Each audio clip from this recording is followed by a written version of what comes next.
les queremos aclarar que va a ser un día de mucha materia, diría uno, como cuando uno está en la escuela, ¿verdad?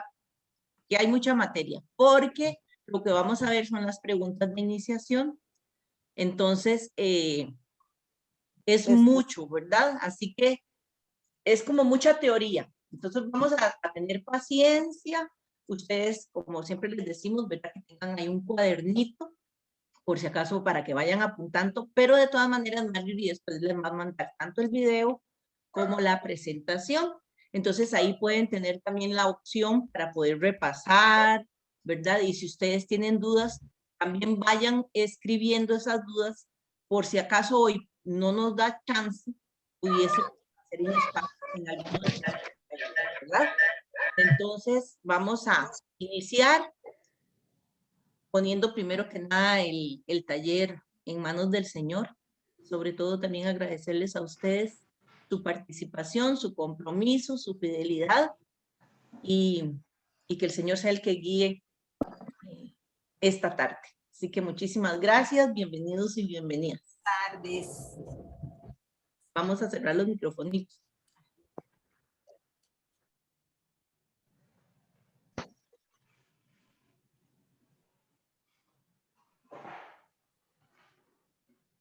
Como les decía, ¿verdad? Entonces hoy lo que vamos a ver es esto. Las preguntas de iniciación bíblica. O sea, lo que tenemos que saber de cómo fue que se hizo la Biblia. ¿Quién la escribió? Me oigo con eco. ¿Quién la escribió? ¿Quiénes la escribieron? ¿En qué época? ¿En qué lenguajes? ¿Verdad? Esas son las preguntas que vamos a ver hoy. Como les decía, es mucho, entonces prestemos bastante atención.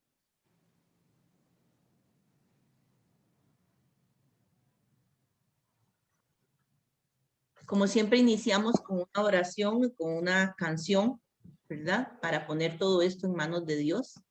Entonces le vamos a pedir a una persona que nos haga el favor de leerla, para no ser nosotras siempre, ¿verdad? Sino que alguna persona que nos haga el favor, esa persona abre el micrófono y lo cierra cuando termina. Y luego vamos a escuchar una canción que tiene que ver, siempre les hemos dicho, ¿verdad? Que la oración y la canción tienen que ver con el tema que vamos a tratar. Entonces también pongámosle atención a la letra de la oración y a la letra de la canción, al sentido que tiene. ¿Quién nos hace el favor? Yo, si gustan. Muy bien. En nombre del Padre, del Hijo, del Espíritu Santo. Amén. Dios Padre, Madre, el pan de tu palabra, cuanto más se come, más hambre da. Tu palabra es como agua que se apaga, la sed refresca, fecunda y limpia. Es como luz que devuelve la vista a los ciegos. Es también espada de doble filo. Penetra en lo profundo del alma, hiere y sana, angustia y libera, inquieta y da la paz. Transforma al hombre y mujer viejo y nos convierte en criaturas nuevas, creadas en la verdad y la justicia, en la libertad y el amor de Jesús. Dichosos y dichosas los que ponen en práctica todo lo que han comprendido del ministerio de tu voluntad al leer y meditar tu santa palabra. Ven, Señor, en ayuda de nuestra debilidad. Amén. Amén. Les pedimos por favor que cierren sus micrófonos porque todavía hay algunos que están abiertos y se oye la interferencia. Y ahora, como les decía, vamos a escuchar la cancioncita. Está bien.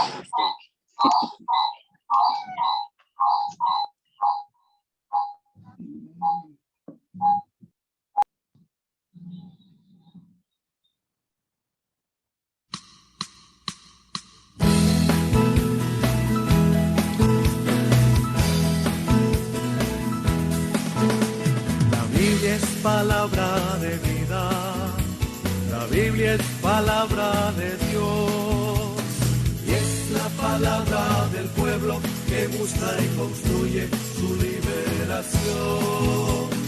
Es la palabra del pueblo que busca y construye su liberación.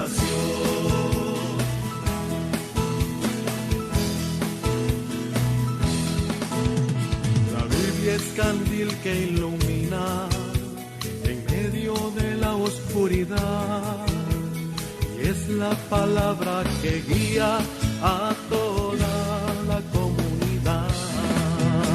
La Biblia es palabra de vida. La Biblia es palabra de Dios. Y es la palabra del pueblo que busca y construye su liberación. Es la palabra del pueblo que busca y construye su liberación.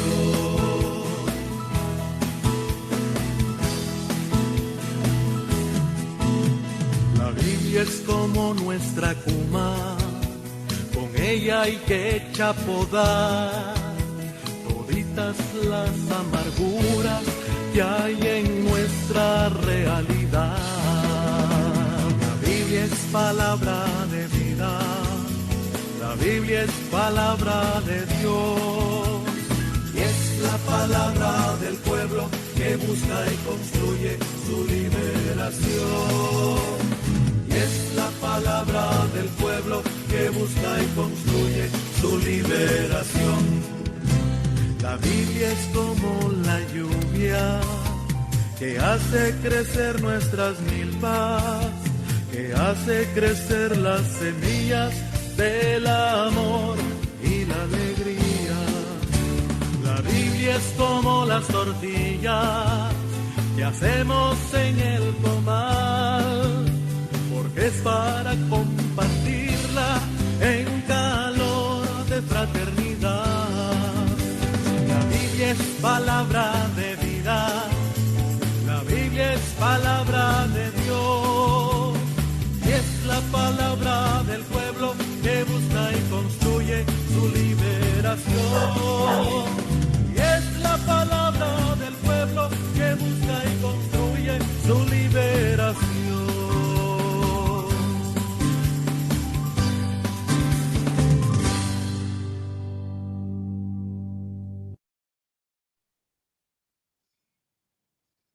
Marjorie, ¿puedes echar atrás un poquito la laminita? Solo es, gracias. Solo para aclarar, bueno, ustedes le pusieron ahí atención a la canción y hay una parte donde dice que la Biblia es como nuestra cuma, con ella hay que chapodar toditas las amarguras que hay en nuestra realidad. La cuma es como el machete, es una palabra salvadoreña, entonces la Biblia es como ese machete con la que tenemos que cortar todas las amarguras que tenemos en nuestra realidad. Como habíamos hablado hace 8 días, ¿verdad? La palabra sirve para liberar, ¿verdad? Entonces, por eso quería aclarar sobre esa palabrita. Bueno, iniciamos entonces.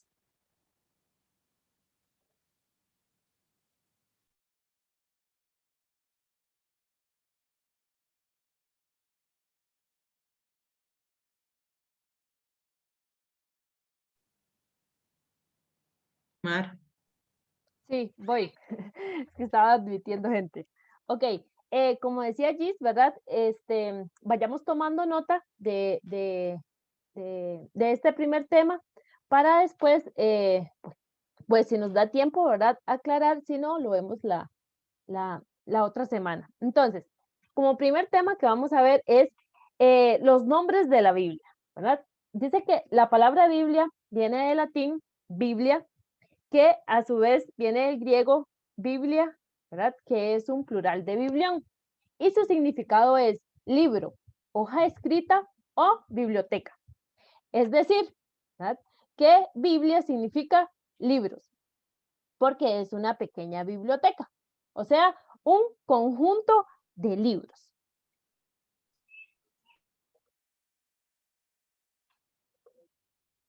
Okay. También se le conoce a la Biblia, ¿verdad? Como libro sagrado o santo, historia sagrada, escritura, palabra de Dios, Santa Biblia, Sagrada Biblia o escritura. Estos términos nos dicen que se trata de la palabra de Dios puesta por escrito y por lo tanto puede haber una palabra de Dios que no sea escrita. Esto hay que tenerlo muy presente, ¿verdad? Lo vamos a ir aclarando en cuanto vayamos avanzando con estos temas. Entonces, tener muy presente, ¿verdad? Que la palabra de Dios está puesta por escrito, ¿verdad? Pero también puede haber una palabra de Dios que no sea escrita. ¿Qué quiere decir esto? Que Dios todavía nos sigue hablando por medio de los acontecimientos, por medio de la madre tierra, por medio de las personas, ¿verdad? Entonces, ahí nos sigue hablando Dios.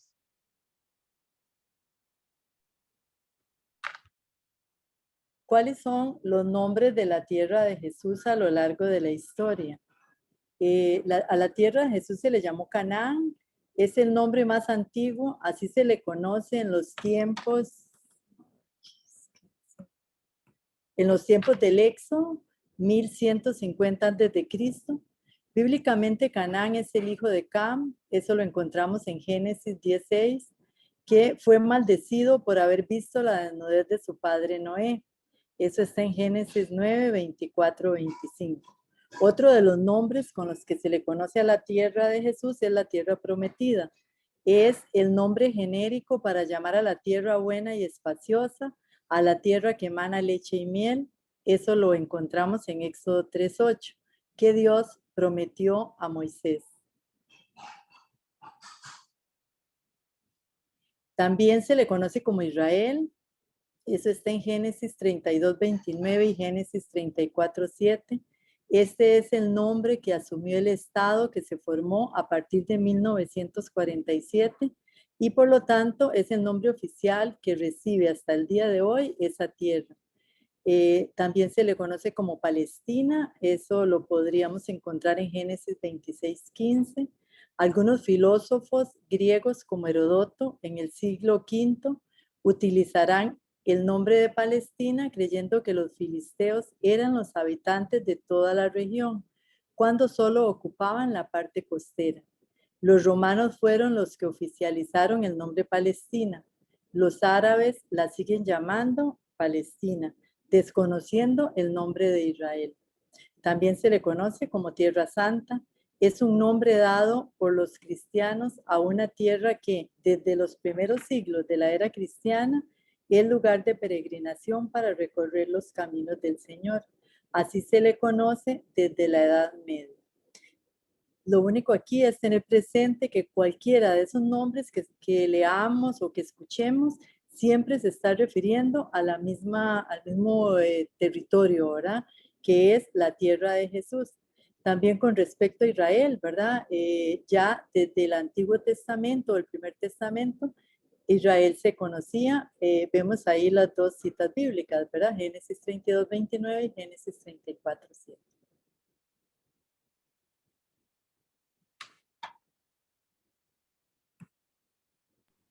Ahora vamos a conocer cuáles han sido los nombres que ha recibido el pueblo de Israel a lo largo de la historia.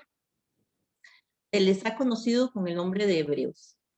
Se llama así a Abraham, eso está en Génesis 14:13, por ser hijo de Heber, Génesis 11, del 15 al 26. En Egipto también serán llamados hebreos, probablemente como una palabra que viene de Javirú, que significa rebelde o miserable. Así eran conocidos en Egipto el pueblo de Israel, ¿verdad? Como rebeldes y miserables.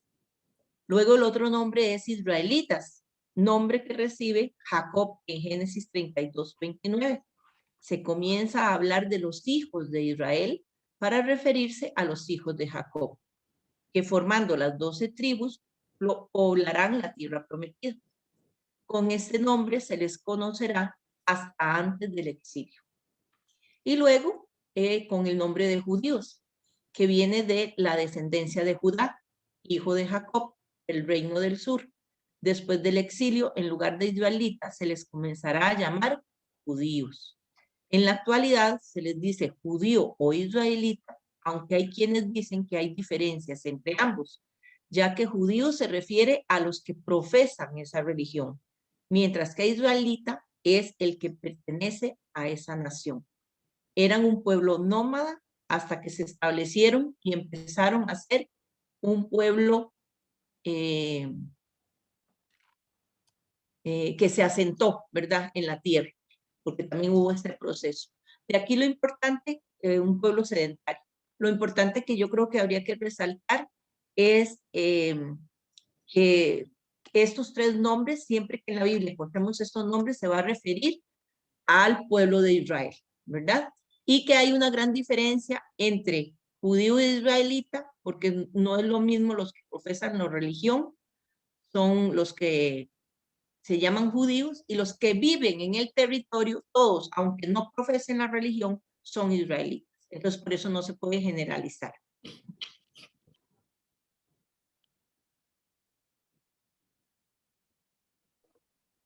Ok, ¿cómo surgió la Biblia? Eso hay que tener muy presente, ¿ok? La Biblia no surge por arte de magia, ni es la labor de un buen secretario. Podemos decir que la Biblia no cayó del cielo, ¿verdad? Ni que Dios la escribió. Eso lo vamos a ir viendo, ¿verdad? Tenerlo muy presente. La Biblia surge como el esfuerzo de un pueblo por poner por escrito la experiencia de vida que hizo conciencia de ser pueblo de Dios y que Dios llamó y liberó de la esclavitud de Egipto. Al principio no había nada escrito que pudiera darnos una pista de la conciencia que el pueblo iba adquiriendo de ser pueblo de Dios, sino que el pueblo disfrutaba de la vida a lo largo de acontecimientos históricos en los que se iba revelando el Dios liberador. La experiencia de vida, el pueblo la iba guardando en su memoria. Gracias a la transmisión oral que se hacía de generación en generación, fue finalmente puesta por escrito para conservarla mejor. Es decir, primero se iban dando los hechos y acontecimientos. ¿Ok? Lo podemos ver por medio de este dibujito. ¿Ok? Y eso me lo imagino como Giselle nos lo explicaba en el centro bíblico, ¿verdad? Con los dibujitos que tenemos ahí en el centro bíblico. Está el hecho, ¿verdad? Lo que pasó, ¿verdad? Luego, la memoria, cómo estas comunidades, estos pueblos se sentaban a recordar el hecho, ¿ok? Para después guardarlo, ¿verdad? Guardarlo en su memoria para después, mucho tiempo después, pasarlo a la escritura, para que eso quedara escrito, ¿ok? Entonces hay que tener presente eso. Primero fue el hecho, luego la memoria y después la escritura, pero mucho tiempo después. ¿Okay? Entonces hay que tener presente eso, que la Biblia lo que recoge es la experiencia de vida de un pueblo y cómo en ese caminar fue reconociendo a Dios, ¿verdad? Que los liberó y que estaba ahí con ellos. La memoria, muy importante para los judíos, era el instrumento que por excelencia ayudaba a mantener de generación en generación la conciencia de ser pueblo de Dios. Fue en algún momento de esta caminada que algunas personas se animaron a poner por escrito la memoria histórica del pueblo, pero mucho tiempo después, ¿ok? Que estas personas se animaron a poner por escrito, pero mucho tiempo después de que el hecho ocurrió. Estos escritos se fundamentan en la realidad o situación que vivió el pueblo y la fe de la comunidad, así como la realidad del pueblo en el momento en que esos hechos pasaron, luego se ponen por escrito. Esto hace posible el surgimiento de la Biblia. La Biblia en general recoge elementos extraídos del culto, la legislación, las fiestas o celebraciones de las grandes figuras del pasado, las oraciones, los profetas, la sabiduría popular, etc. A lo largo del tiempo en que se fue escribiendo la Biblia, tanto la realidad como la fe fueron cambiando. En épocas de crisis se intensificaba la reflexión sobre su pasado para analizar el presente, su presente, lo que estaban pasando y así poder lanzarse al futuro, ¿verdad? Por el camino de Dios. Por este motivo es que encontramos en la Biblia repeticiones de la misma historia, aunque contada con distintos motivos y de distintos modos. Como indicamos al inicio, la Biblia se da por la experiencia de vida del pueblo. Hay que tenerlo muy presente, ¿verdad? La experiencia de vida que marcó al pueblo judío fue el Éxodo, y este es considerado el hecho fundante de la Biblia, ya que el impacto fue tan grande que desearon dejarlo por escrito, ¿ok? Entonces, hay que tener esto presente, que la Biblia nació de la experiencia de vida del pueblo y que el hecho fundante de la Biblia, de este pueblo, es el Éxodo, ¿ok?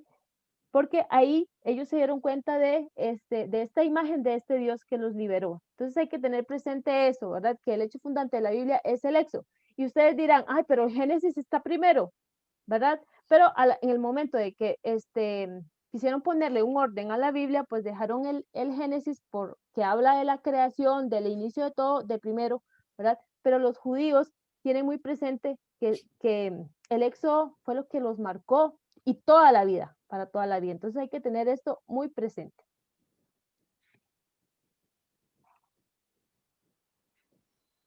Ahora ¿Quién vamos o quién o quiénes escribieron la Biblia? Gis. No es fruto del esfuerzo de una sola persona, sino de distintas personas y grupos del pueblo. Ya esto lo habíamos hablado, ¿verdad? Gis, La perdón. Biblia... Soy yo. Ay, perdón, perdón. Sí, va, Mari. Perdón. Solo te reaces ahí con aceptando gente. Ok. ¿Quién o quiénes escribieron la Biblia? Entonces, dice que no es fruto del esfuerzo de una sola persona, sino de distintas personas y grupos del pueblo. Muchas partes de la Biblia, especialmente el Primer Testamento, son el resultado de una larga tradición oral, ya no lo decía Marjorie, ¿verdad? Entre los que aportaron a la escritura podemos mencionar a jefes populares, a legisladores, a sacerdotes, a escribas, a padres, madres de familia, maestros, historiadores, profetas, sabios, poetas, evangelistas, apóstoles, catequistas, liturgos, es decir, hombres y mujeres como nosotros y nosotras, de todas las clases sociales, que los unía ante todo la fe en un mismo Dios y el deseo de vivir como hermanos y hermanas según la voluntad de Dios. Todos dieron su aporte, eso sí, a su manera y a su estilo. El poeta como poeta, el profeta como profeta, el sabio como sabio y el maestro como maestro. Hay libros escritos por una persona, otros por varios autores, en algunos casos hasta de épocas distintas, por ejemplo, el libro de Isaías. Tenemos que Isaías está escrito en 3 grandes partes, del capítulo 1 al 39, se escribió en el año 750 a.C. aproximadamente. Del capítulo 40 al 55 se escribió en el año 550 a.C. y del capítulo 56 al 66 es del año 500 a.C. aproximadamente.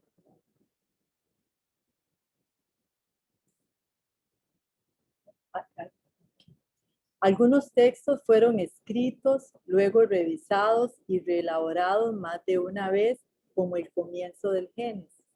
Tenemos libros que tardaron casi 1000 años en ser escritos, como el Éxodo, por lo que es imposible saber quiénes lo escribieron. Interviene a la hora de la escritura la época en que se escribe, el sentir de quien lo escribe y a quién va dirigido. En algunos casos, el libro no está escrito por quien dice estar escrito. El autor usó un nombre célebre para así darle importancia a su obra, como por ejemplo la segunda carta de Pedro, que fue redactada por un discípulo suyo. A esto se le llama pseudonimia. Entonces aquí nos tiene que quedar claro, ¿verdad?, de que detrás de cada libro, tal y como lo conocemos hoy en día, hay una serie de personas, ¿verdad?, hombres y mujeres, como decía ahí, igual que nosotros y nosotras, o sea, que escribieron su experiencia de vida. Lo otro importante también de resaltar es lo de la pseudonimia. La pseudonimia no es exclusiva de la Biblia, también actualmente se conoce, ¿verdad?, en publicaciones, en libros, en artículos periodísticos. Y de hecho también en nuestro tiempo hay muchos libros, muchos humoristas y, de nuestro tiempo que también usan la pseudonimia. Por ejemplo, yo no sé si yo les digo a ustedes que me digan quién es Joaquín Salvador Lavado Tejón, posiblemente ustedes no sepan. Pero si yo le digo que ese es un humorista argentino que escribió bajo el nombre de Quino, que es, digamos, el papá de Mafalda, yo creo que la mayoría de nosotros lo conocemos, ¿verdad? Porque es de nuestro tiempo.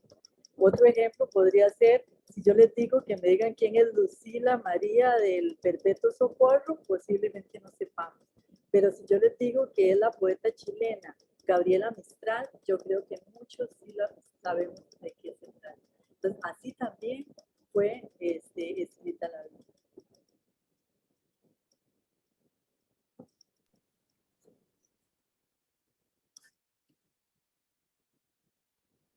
Bueno, ahora vamos a hablar acerca de cómo se ha clasificado el primer testamento. Como Mario había explicado la vez pasada, ¿verdad? Nosotros casi siempre hemos escuchado hablar del Antiguo Testamento y del Nuevo Testamento, pero pareciera que ese nombre de antiguo a veces deja un mal sabor, ¿verdad? Y uno piensa como que es antiguo, entonces ya no sirve, ¿verdad? Entonces por eso se empezó a utilizar lo del primer testamento. Entonces cuando ustedes escuchen primer testamento, ya uno inmediatamente piensa en que es el Antiguo Testamento, ¿verdad? Entonces está clasificado en tres grandes grupos. Los historiadores, que tomaron historias y leyendas que recibieron de la tradición del pueblo y las fueron uniendo, completando y redactando. Los profetas, que fueron personas extraordinarias cuya vocación nace directamente de Dios. Ellos anuncian el juicio de Dios contra el pueblo idólatra e infiel a Dios y contra los poderosos que explotaban y excluían a las viudas, los huérfanos y los pobres en general. Denuncian las injusticias del momento y anunciaban al Dios liberador. Por lo general, los profetas no escribieron, fueron sus secretarios, alumnos y seguidores quienes pusieron por escrito sus mensajes y enseñanzas. Ya María Esther nos explicó de esto y Marjorie también, ¿verdad? Casi siempre habían escuelas o discípulos. Entonces esos son los que llegan a escribir. Por ejemplo, en Jeremías 45:1 dice, palabra que habló el profeta Jeremías a Baruch, hijo de Nerías, cuando éste escribió estas palabras en un libro bajo el dictado de Jeremías, en el año 4 de Joaquín, hijo de Josías, rey de Judá. Ese es muy buen ejemplo, ¿verdad? Donde se nos dice que el que está escribiendo es Baruch, que era el secretario de Jeremías. Los sabios, que fueron recopiladores de la sabiduría popular, lo que nosotros actualmente llamamos dichos, ¿verdad? Lo que nace de la sabiduría popular. Son los esfuerzos de toda la gente que escribe la historia religiosa de Dios con su pueblo, van a ayudar a mantener la organización y unidad como pueblo y la fidelidad al proyecto de Dios.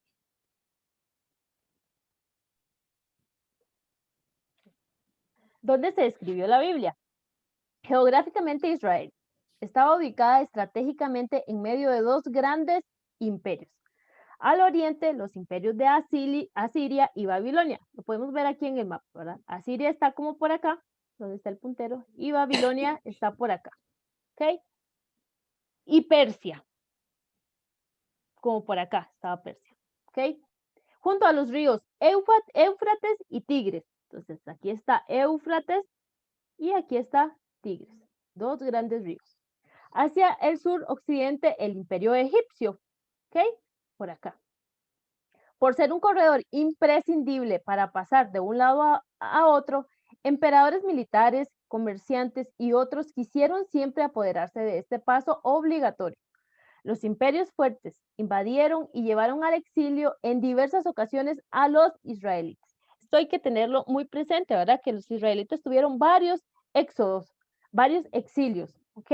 Pero el que más marcó para ellos fue el que cuando los llevaron a Babilonia, ¿verdad? Entonces, como podemos ver acá, o sea, era un lugar estratégico, ¿verdad? Para estos grandes imperios. Frente a estas situaciones de crisis surgida en Egipto, Palestina o Mesopotamia, la Biblia, en su intento de responder a preguntas fundamentales como ¿por qué nos abandonó Dios? ¿Quién es el culpable de lo que está pasando? ¿El Dios de los babilonios es más poderoso? ¿Qué hacer sin templo y sin rey? Vean que son preguntas existenciales que se hacía el pueblo, y entre otras. La Biblia, en su intento de responder a estas preguntas y de mantener firme la esperanza, ve la necesidad de escribir desde el lugar donde el escritor sagrado está ubicado. Por esto la Biblia se escribió en lugares diferentes, ¿verdad? Eso hay que tenerlo muy presente, que acá influye mucho desde donde está escribiendo el escritor, ¿verdad? Y lo que está pasando, la situación. La mayor parte del Primer Testamento fue escrita en Palestina, tanto en el Reino del Norte como en el del Sur. Otra parte se escribió en Babilonia, donde el pueblo fue desterrado. En Egipto, donde algunos judíos fueron a vivir por las dificultades de vivir en Palestina. Luego, el Segundo Testamento fue escrito en Palestina, Siria y Asia Menor, hoy Turquía, Grecia e Italia. Ahora vamos a ver cuándo se escribió la Biblia. La Biblia tardó en escribirse unos 1350 años aproximadamente, desde el año 1250 a.C. hasta el año 100 después de Cristo. Recordemos que antes del nacimiento de Jesús, los años van descendentes, ¿verdad? Del mayor al menor. Es difícil saber exactamente cuándo se comenzó a escribir, porque lo primero que surgió fue la tradición oral. Ya nos lo contaba Marjorie, ¿verdad? Hace un ratito, que haciendo uso de la memoria se compartía de generación en generación, aprovechando las fiestas, las celebraciones, así como nosotros y nosotras aprendemos las letras de las canciones. Los israelitas aprendían las historias, las leyes, las profecías, los salmos, los proverbios y muchas otras cosas después se pusieron por escrito en la Biblia. La mayor parte de los escritos de la Biblia fueron escritos en tiempos de crisis y grandes transiciones de Israel, que era cuando se intensificaban las reflexiones sobre el pasado con el fin de encontrar la identidad y luces de fidelidad al proyecto de Dios. Entonces sabemos que en los momentos de crisis es cuando se reflexiona más, o sea, cuando se produce más, por decirlo así, porque necesitamos sacar como la fuerza para salir adelante.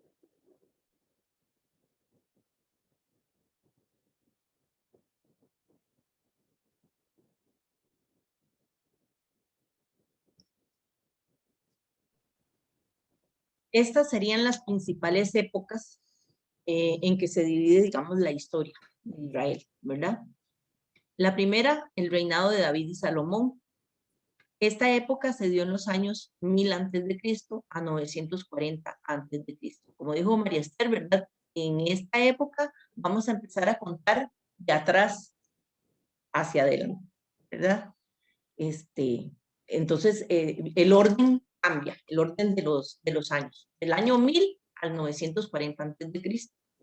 Y marcó la transición de la confederación de tribus al gobierno monárquico y el lento paso de la vida nómada a un pueblo sedentario agrícola. Esto viene de la tradición yavista. La historia de sucesión de David al trono está en 2 de Samuel 9:20, en 1 de Reyes 1:2 y algunos proverbios. Salmos 2, 15, 24, 110, 121 y 134. Luego está el reinado de Ezequías. Esta época se dio en los años 716 a.C.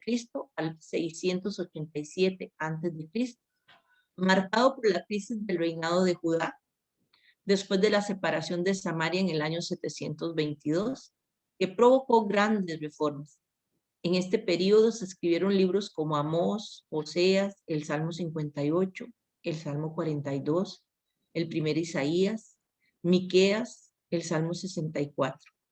Posteriormente, Levítico 1, del 1 al 7 y del 11 al 16. Ageo, primera de Zacarías, el tercer Isaías, Malaquías, Josué del 1 al 11, Salmo 85, 95 al 98, 113, 116, 118 y 119. Y luego está el reinado de Josías. Entre los años 640 a.C. y el 609 a.C., Asiria estaba en declive y Babilonia aún no emergía como potencia. Josías aprovecha y reconquista parte del territorio de Israel. Da continuidad a la reforma de Ezequías y centraliza el culto. Hace de Jerusalén el centro político religioso. El libro de la ley se convierte en la base de sus reformas. Se escribe entonces Jeremías, el Salmo 31, 46, 48, 80, 81, 95, Nahum y Habacuc. Con esto nos queda claro, ¿verdad? Entonces, en las diferentes épocas en que fueron escritos los diferentes libros. O sea, como decía Marjorie, ¿verdad? No nacieron todos juntos. Fue un proceso y la escritura nace a raíz de la experiencia, ¿verdad? De un acontecimiento que luego queda en la memoria del pueblo y luego se escribe en diferentes épocas.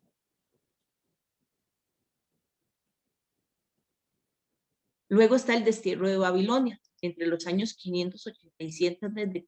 y el 538 a.C. Y después de él. Fue la peor crisis de la historia. El pueblo se vio obligado a reelaborar su fe de acuerdo a su nueva realidad. Por esto fue la época de mayor elaboración literaria.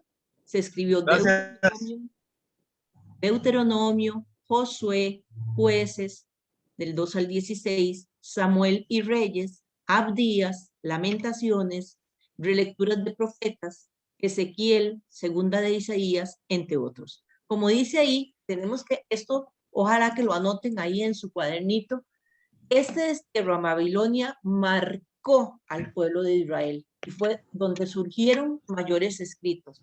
Y fue cuando ellos hicieron memoria de que lo que estaban pasando al ser desterrados a este imperio fue lo que habían pasado en Egipto.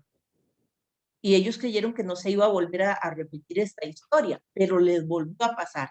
Entonces, esto marcó la vida del pueblo de Israel, el destierro a Babilonia.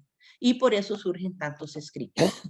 Y luego están las primeras comunidades cristianas, ¿verdad? Ya en la época de Jesús, que va de los años 30 al 100 después de Cristo. Los primeros cristianos eran perseguidos por Jesús. En esta época se escribieron los evangelios y las cartas.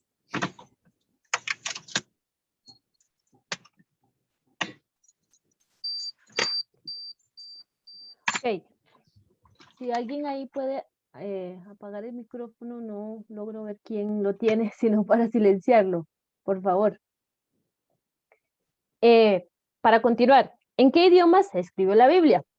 Acá tenemos que tener presente algo, ¿verdad? La Biblia no nació así como la conocemos, en español, ¿verdad? Entonces, hay que tener presente esto, que la Biblia fue escrita en 3 lenguas diferentes, en hebreo, en arameo y en griego. La mayor parte del Primer Testamento está escrito en hebreo, que era considerado la lengua que se hablaba en Palestina antes del destierro. El hebreo era la lengua de los descendientes de Abraham. El hebreo tiene 22 consonantes y ninguna vocal. Estos se representan con puntos y signos y se lee de derecha a izquierda. Después del destierro, el pueblo de Palestina comenzó a hablar en arameo, aunque la Biblia seguía escrita y leída en hebreo. Algunas partes del libro de Daniel fueron escritas en arameo, ¿verdad? El arameo es muy parecido al hebreo y fue la lengua oficial del Imperio Persa. Era muy utilizado en el comercio y las relaciones diplomáticas entre los diversos estados. En la época del Segundo Testamento era la lengua popular de Palestina, donde vivió Jesús, que también lo hablaba. Unos pocos libros del Primer Testamento fueron escritos en griego, Sabiduría, Segunda de Macabeos y algunos fragmentos de otros libros. Esta lengua era la que se hablaba y se escribía en el Imperio Romano Oriental. ¿Okay? Entonces hay que tener presente esto. El hebreo, ¿verdad? antes del destierro, antes del exilio, cuando ya están en el exilio, ¿verdad? Empiezan a hablar el arameo porque fue la lengua oficial del Imperio Persa, incluso después del exilio también, ¿verdad? Lo adoptaron como lengua y después el griego. Entonces, como vemos, hubo grandes cambios en cuanto a esto. Todo el Segundo Testamento fue escrito en griego, excepto el primer original de Mateo. El griego era la lengua del comercio que se extendió por todo el mundo después de la conquista de Alejandro Magno en el año 333 a.C.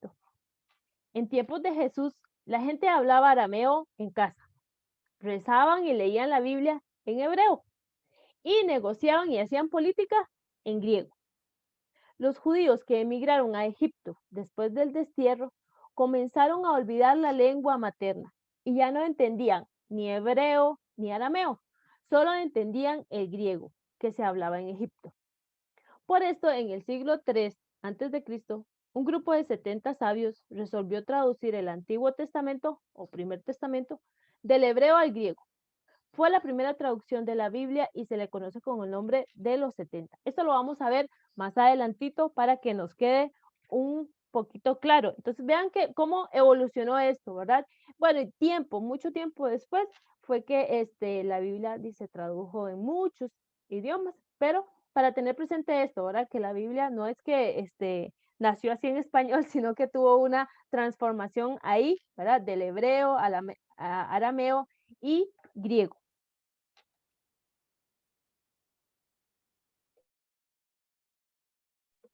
Mari.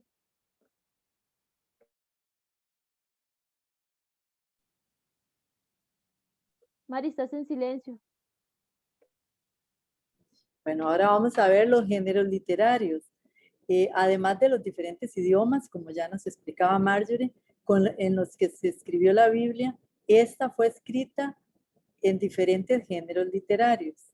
Los géneros literarios son los distintos grupos o categorías en que podemos clasificar las obras literarias, atendiendo a su contenido, estructura, como lírica, épico, metáfora, mitos, leyendas, parábolas, evangelios.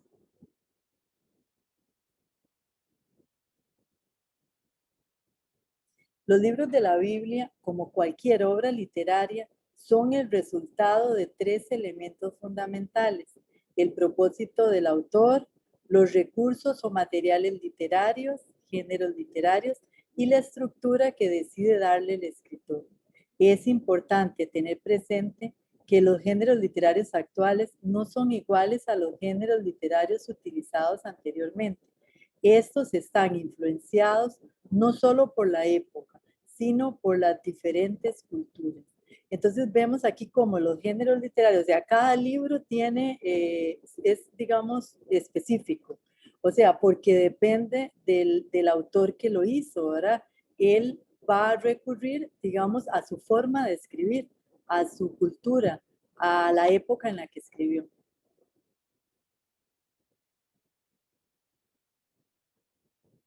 Dentro de los géneros literarios que se encuentran en la Biblia están género narrativo, utilizado para describir eventos, historias, personajes, lugares y otros. Género discursivo, expositivo, utilizado para dar discursos y establecer leyes. El género poético y sapiencial hace uso de la poesía hebrea, utiliza lenguaje figurado con metáforas o comparaciones. El género profético, fue usado por los profetas para dirigir un mensaje al pueblo, denunciando lo que se opone al proyecto de Dios. Este género lo encontramos principalmente en el Primer Testamento. Sus representantes son los profetas. La palabra profeta viene del idioma griego y quiere decir el que habla en nombre de alguien. En el caso de la Biblia, profeta es el que habla en el nombre de Dios. Género evangelio. El título evangelio significa buena noticia y se tomó de la palabra griega usada para designar el mensaje. En el mundo grecorromano significaba premio o regalo al que trae una buena noticia. En el Segundo Testamento, la palabra evangelio se refiere a la buena noticia que aparece en Jesús. Marcos fue el primero en usar este género literario. Después lo siguieron Mateo, Lucas y Juan. Los 4 evangelios son el testimonio de la fe en Jesús de las primeras comunidades. Tal vez aquí es importante resaltar, como ya lo habíamos visto también en otras ocasiones, de que el género evangelio no es, el primero que lo usa no es Marcos, ya se usaba, como dice ahí, y generalmente esas buenas noticias que se daban eran del emperador. Digamos, cuando un emperador nacía, cuando ganaba victorias, o sea, ya era algo que era conocido en ese medio, ¿verdad? Y que Marcos como noticia ahí, lo usa para referirse a Jesús. Género literario de las parábolas. Las parábolas son comparaciones narradas como pequeñas historias o cuentos, con la intención de comunicar un mensaje. Los elementos de comparación o imágenes usadas están tomados de la vida cotidiana: casa, familia, trabajo, vida social, campo y ciudad. Género epistolar. Desde muy antiguo, la carta ha sido un instrumento de comunicación muy utilizado por personas y grupos. En la Biblia, este género está presente principalmente en el Nuevo Testamento. De los 27 libros que lo componen, 21 son cartas. Género mito. El mito es uno de los géneros literarios que encontramos en la Biblia. Proviene de la palabra griega mitos, que significa leyenda, ficción, reflexión. El mito es una narración ficticia para dar alguna enseñanza, una explicación o instrucción sobre realidades concretas y profundas que experimentamos los seres humanos. El mito busca dar una explicación sobre los orígenes de las cosas utilizando un lenguaje simbólico. Por eso, los mitos que encontramos en la Biblia no debemos tomarlos literalmente, sino que deben ser interpretados para descubrir la verdad profunda que transmiten. Aquí es bueno también hacer eco de lo que hemos venido diciendo y que hace, o sea, que la vez pasada lo tocamos y me parece que ahora también, y es no podemos tomar la Biblia literalmente. Este es uno de los ejemplos, ¿verdad?, más claros. O sea, el mito son símbolos, por eso tomarla literalmente no es propio, ¿verdad? Porque hacemos decir a la Biblia lo que no quiere decir, o lo que no era la intención del autor. Género midrash. Midrash significa investigar, buscar. Este género busca el sentido profundo de los hechos nuevos, teniendo como respaldo textos antiguos. El Midrash es una relectura de textos del Primer Testamento con el fin de iluminar un nuevo acontecimiento. Un ejemplo de esto lo encontramos en los relatos de la infancia de Jesús. Los evangelistas tomaron como base histórica el nacimiento de Jesús, pero explican su vida a partir de los textos del Primer Testamento. Giselle nos acaba de poner un ejemplo con respecto a lo de cuando ellos fueron exiliados a Babilonia, cómo ellos recordaban lo que les pasó en el éxodo. Género apocalíptico. Apocalíptico significa revelación. Este género nace en periodos de crisis y persecuciones y se utiliza para dar esperanza. Utiliza gran cantidad de signos, los cuales solo eran entendidos por los judeocristianos. El género apocalíptico lo encontramos tanto en el Antiguo Testamento o Primer Testamento, en Isaías 24, 27, Zacarías del 9 al 14 y el libro de Daniel, como en el Nuevo Testamento, en Mateo del capítulo 24 al 25, en Marcos 13 y el libro de Apocalipsis. Los textos apocalípticos tienen como finalidad consolar y dar esperanza al pueblo fiel. y al mismo tiempo expresar el juicio de Dios sobre la historia, especialmente contra los dominadores. El bien triunfará sobre el mal. Este género utiliza símbolos e imágenes ordinariamente extraños y raros. Es importante aquí, digamos, pensar que el género apocalíptico, ¿verdad? Porque no es que nos habla del fin del mundo. Está hablando del fin de una historia, de una época, que es la época de los opresores. Más bien es un género que lo que nos viene a dar es consuelo y esperanza, como lo hemos leído.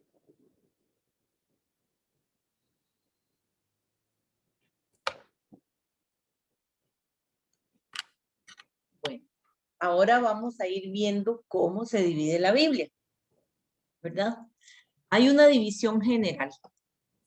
La Biblia, como ya dijimos, es una colección de libros, no es un solo libro, sino que es como una biblioteca. Y estos se agrupan en dos grandes divisiones, el Primer Testamento y el Segundo Testamento, ¿verdad? Como ya dijimos, muchas veces es llamado como el Antiguo Testamento y el Nuevo Testamento, pero se está tratando de utilizar estos términos de Primer Testamento y Segundo Testamento. La palabra testamento es sinónimo de alianza o noticia. La Biblia se compone de 73 libros, 46 del Primer Testamento y 27 del Segundo Testamento. Las Biblias protestantes tienen 39 libros. En el Primer Testamento no tienen los llamados libros deuterocanónicos, que son 7. Judith, Tobías, Primera y Segunda de Macabeos, Sabiduría, Eclesiástico o Sirácida y Baruch.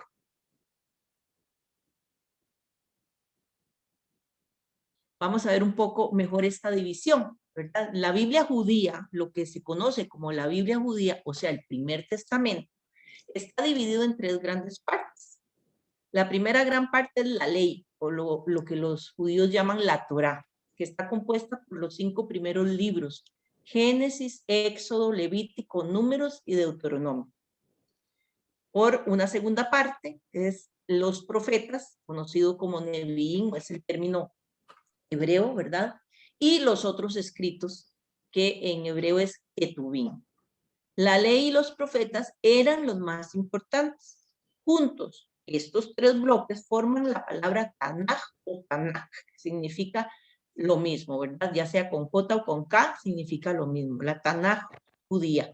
¿Y por qué así? Porque se lee como si fuera un acróstico, la T de Torah, la N de Neviín y la K de Ketubim forman la palabra Tanaj. Como ya Marjorie explicó hace un rato, el alfabeto hebreo no tiene vocales. Entonces, para poder leerlo, se les agrega vocal para poder pronunciarlo, ¿verdad? Entonces, en este caso, se le agrega la A la T, a la N y a la K, formando la palabra Tanaj. Los cristianos dividimos el Primer Testamento en Pentateuco, libros históricos, libros proféticos y libros sapienciales o poéticos. Eso lo podemos encontrar muy bien en los índices de nuestras Biblias.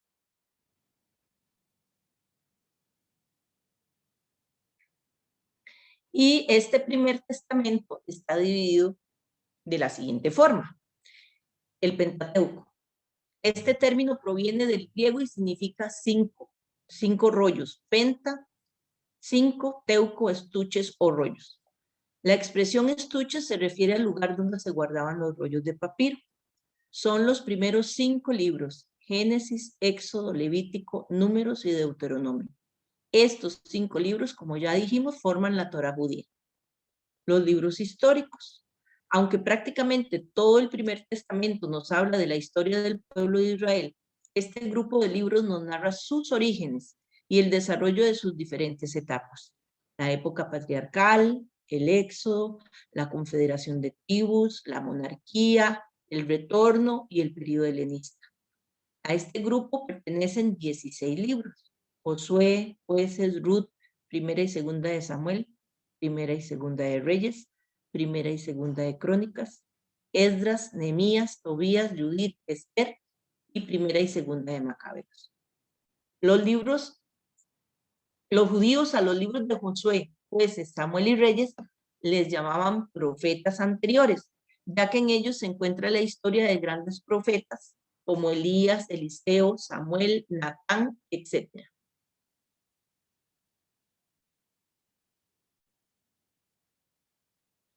Los libros proféticos. Estos libros se caracterizan por mostrar cómo Dios habló al pueblo por medio de hombres que llamó profetas, ya que hablan de parte de Dios. Existen profetas mayores y profetas menores divididos así por la extensión de sus profecías. Aquí hay que tener también, digamos, esto bien claro, ¿verdad? Que no porque se les llame profetas mayores quiere decir que son más importantes que los profetas menores. Es simple y sencillamente porque los mayores son más extensos o tienen más extensión, ¿verdad? Son libros más grandes que los que son llamados profetas menores. Pero no es por la importancia, todos son igual de importantes. Los profetas mayores son Isaías, Jeremías, Lamentaciones, Ezequiel y Daniel. Los profetas menores, Oseas, Joel, Amós, Abdías, Miqueas, Nahum, Habacuc, Sofonías, Ageo, Jonás, Miqueas, Malaquías y Baruc. En total los libros proféticos son 18. Los libros poéticos y sapiensales o didácticos se caracterizan porque los géneros literarios que prevalecen en ellos son líricos y por su transmisión de sabiduría. Estos libros son 7. Job, Salmos, Proverbios, Eclesiastés o Coelet, así es conocido el libro, Cantar de los Cantares, Eclesiástico o Sirácida y Sabiduría.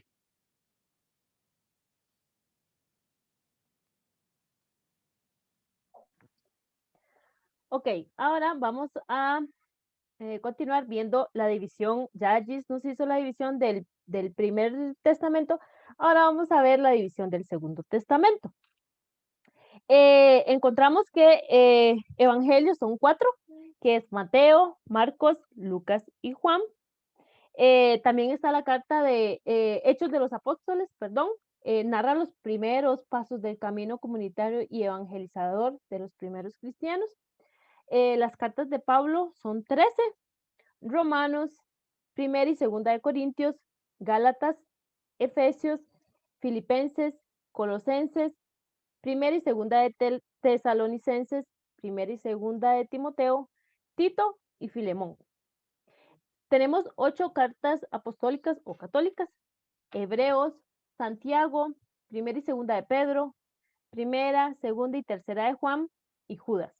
Y luego tenemos a Apocalipsis, que como bien nos mencionaba Mari, ¿verdad? En lo de los géneros literarios, el género Apocalipsis, ¿verdad? Y también tenemos el libro, su mensaje se comunica a través de visiones, símbolos y figuras. Quiere decir revelación, ¿verdad? Entonces, con lo que nos explicó Mari un poquito del género apocalíptico, también hacemos un panorama, digamos, de lo que es el libro Apocalipsis, que también encontramos este género.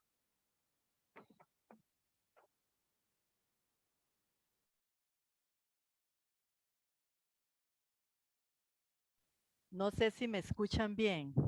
¿Sí se escucha bien? Sí, sí se escucha. Ahorita sí. Ok, gracias. Vamos a ver la división de capítulos y versículos. La división parcial. Dice, cada uno de los libros bíblicos está dividido en capítulos y estos a su vez en versículos. Los capítulos son porciones más o menos extensas. Los versículos son pequeños trozos de 2 o 3 líneas que están dentro de los mismos capítulos.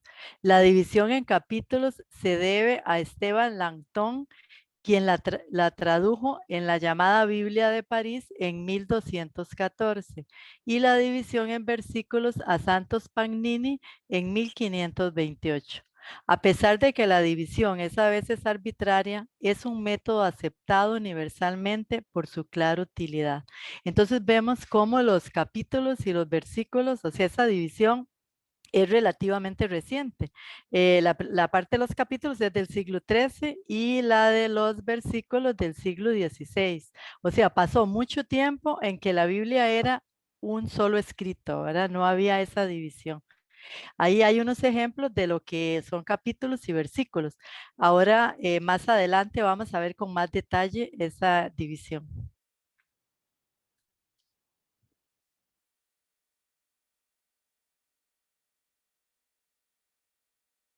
Unidad de ambos testamentos. Dice el Concilio Vaticano II, Dios es el autor que inspira los libros de ambos testamentos, de modo que el primero descubriera el segundo y el segundo descubriera el primero. Pues aunque Cristo estableció con su sangre la nueva alianza, los libros del primer testamento, incorporados a la predicación evangélica, alcanzan y muestran su plenitud de sentido en el Nuevo Testamento y a su vez lo iluminan y explican. Eso nos dice la Constitución Apostólica de Dios en su aparte 16. Esto significa que el primer testamento y el segundo testamento se complementan mutuamente. Su interrelación es tan completa que el primero explica el segundo y viceversa. Solo a la luz del primer testamento se alcanza a comprender el segundo y solo igualmente a la luz del segundo testamento nos damos cuenta de lo que el primero quiso decir. Entonces ahí nos queda claro, ¿verdad? Cómo el primer y el segundo testamento están completamente interrelacionados.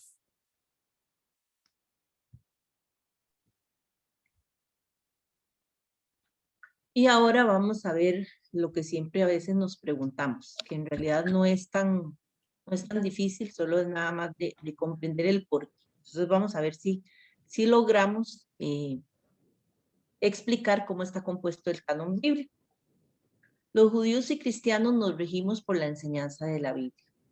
Los judíos aceptan solo el primer testamento, que está compuesto, como ya vimos, por 39 libros.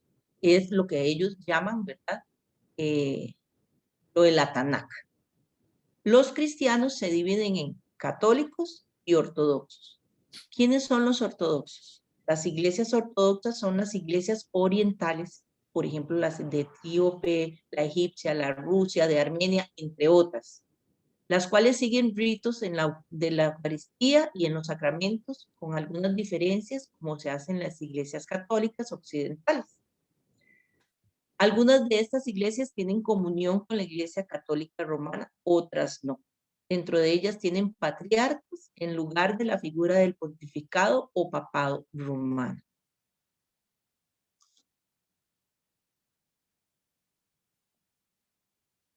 Parece que no leo la última se corta. Si quieres la lees vos, porque no la Sí. veo. Protestantes de muchísimas denominaciones. O sea que los protestantes tienen muchísimas denominaciones, ¿verdad? No podemos pensar que solo hay unos poquitos grupos. A la hora de decir protestantes, estamos hablando de que hay muchos grupos. Para los católicos, la Biblia, o sea, el primer y el segundo testamento, está formado por 73 libros, 46 del primer testamento y 27 del segundo testamento. Los ortodoxos admiten la misma lista que los católicos. O sea, para ellos la Biblia está dividida igual y tiene los mismos libros. Los protestantes de las principales denominaciones solo aceptan una lista bíblica de 66 libros, 39 del primer testamento y 27 del segundo testamento.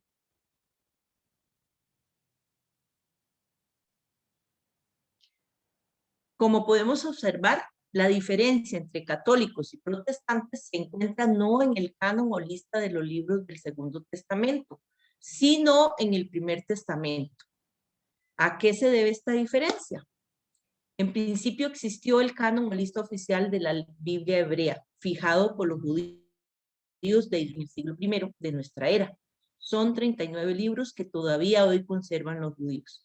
Aparte de este canon hebreo, se formó también un canon griego, que tenía como libro sagrado una traducción del hebreo al griego, que eso ya también nos lo explicó Mario, ¿verdad? Realizada según la tradición o leyenda por 70 sabios, con el fin de que los judíos de la diáspora, o sea, los judíos que vivían fuera de Palestina, que no sabían hebreo sino griego, pudieran leer.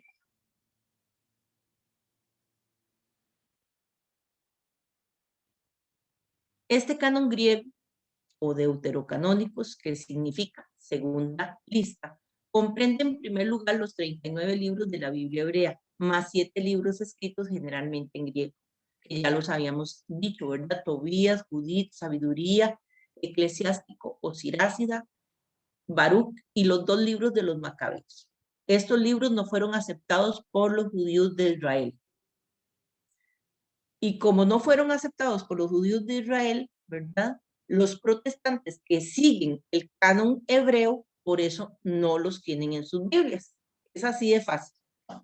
Desde el Concilio Vaticano II existe un movimiento de buen entendimiento entre judíos, católicos, protestantes y ortodoxos. En Francia se hizo una traducción ecuménica de la Biblia. El punto más delicado ha sido el de la aceptación de los libros deuterocanónicos o de la segunda lista, que no admiten los protestantes, como ya dijimos. Y la solución ha sido imprimir la Biblia según el orden del canon hebreo, gesto ecuménico para los judíos, y publicar los libros deuterocanónicos al final, como ocurre, por ejemplo, en la Biblia Dios habla hoy de las Sociedades Bíblicas Unidas. Así que si ustedes tienen una Biblia de Dios habla hoy, verán que estas Biblias tienen incluidos estos 7 libros en una lista aparte, como un gesto ecuménico, como ya lo dijimos. Ok, ya vamos casi finalizando, ¿verdad? Ustedes dirán, ¿en qué momento nos vamos a aprender todo esto? Pues en el camino, lo vamos a ir aprendiendo en el camino, solo así. Y pues no es de tanto de teoría, sino de poner en práctica. Entonces, para ya casi finalizar, ¿verdad? Con este tema, ¿verdad? Vamos a entrar a ver como los pasos para indicar o buscar una cita bíblica. Esto es tan importante ahora porque a veces, y pues ustedes se recordarán cuando estábamos en el centro bíblico, ahí presenciales, y busquemos Lucas 1 del 19 al 30 y todo el mundo perdido, ¿verdad? Entonces, eso es muy importante para saber buscar una cita bíblica. Entonces, como primer punto, dice, primero se indica el título del libro en abreviatura. Ejemplos, LC es Lucas, JN es Juan, HCH es Hechos. Y así también, tanto en el del Primer Testamento están en abreviatura y también del Segundo Testamento. ¿Ok? El segundo punto. El primer número indica el capítulo. ¿Ok? El primer número. Aquí lo vemos. Después, separado por una coma, aparece un segundo número que indica el versículo. Acá está. Entonces tenemos un ejemplo acá. Marcos 3, 6. Se lee Evangelio de Marcos, capítulo 3, versículo 6. ¿Ok? Tercer punto. Cuando se citan distintos versículos de un mismo capítulo, los versículos se separan por o con un punto. ¿Ok? Un ejemplo. Mateo 5, 3, 8, 10. Y se lee Evangelio de Mateo, capítulo 5, versículo 3, versículo 8 y versículo 10. Pero también se puede leer Evangelio de Mateo, capítulo 5, versículo 3, salto al versículo 8 y salto al versículo 10. ¿Ok? Los guiones. Dice que sirven para unir varios versículos o capítulos. Ejemplos. Génesis 2, 4, 8. Este se lee. Génesis capítulo 2, versículo del 4 al 8. Ok, veamos otro ejemplo. Mateo 6, 7, 7, 5. Se lee Evangelio de Mateo, capítulo 6, versículo 7 hasta el 7.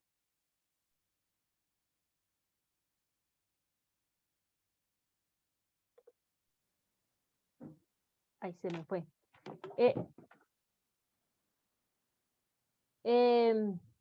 Creo que este es Es capítulo 6, versículo 7, hasta capítulo 7, versículo 5. Ok, sí. Ok, creo que ahí tenemos que hacer una corrección. Lucas 8, de 1:15. Se lee Evangelio de Lucas, capítulo 8, del versículo 1 hasta el versículo 15. ¿Ok? El punto 5. El punto y coma.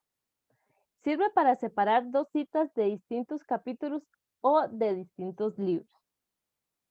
Ejemplo, Génesis 2, 4, 6, 3, 1, 7.